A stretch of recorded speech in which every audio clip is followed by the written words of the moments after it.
نافع نے حضرت ابن عمر رضی اللہ تعالیٰ عنہما سے روایت کی، ایک آدمی نے رسول اللہ صلی اللہ علیہ وسلم سے سوال کیا کہ احرام باندھنے والے کیسے کپڑے پہنے؟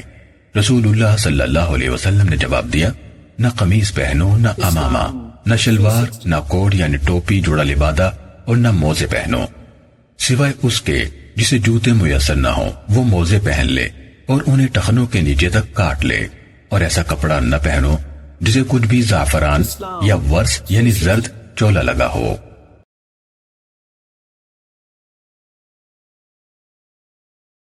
عبد الملک بن عمیر نے بیان کیا، انہوں نے زیاد کے غلام قزا سے سنا، انہوں نے بیان کیا کہ میں نے ابو سعید خدری رضی اللہ عنہ کو رسول اللہ صلی اللہ علیہ وسلم کے حوالے سے 4 حدیثیں بیان کرتے ہوئے سنا جو مجھے بہت پسند آئیں۔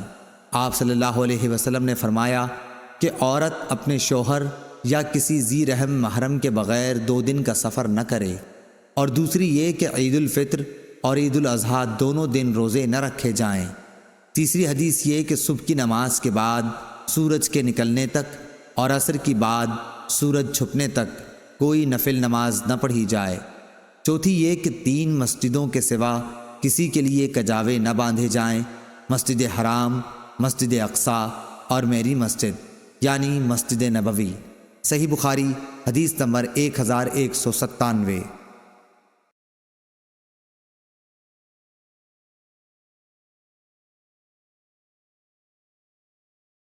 امام مالک نے خبر دی، انہیں ابن شہاب نے، انہیں سلیمان بن یسار نے اور ان سے عبداللہ بن عباس رضی اللہ عنہ نے بیان کیا کہ فضل بن عباس حجۃ الوداع میں رسول اللہ صلی اللہ علیہ وسلم کے ساتھ سواری کے پیچھے بیٹھے ہوئے تھے کہ قبیلہ خشم کی ایک خوبصورت عورت آئی، فضل اس کو دیکھنے لگے، وہ بھی انہیں دیکھ رہی تھی۔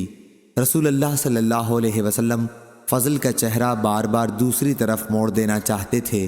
اس عورت نے کہا کہ یا رسول اللہ، اللہ کا فریضہ حج میرے والد کے لیے ادا کرنا ضروری ہو گیا ہے، لیکن وہ بہت بوڑھے ہیں، اونٹنی پر بیٹھ نہیں سکتے، کیا میں ان کی طرف سے حج بدل کر سکتی ہوں؟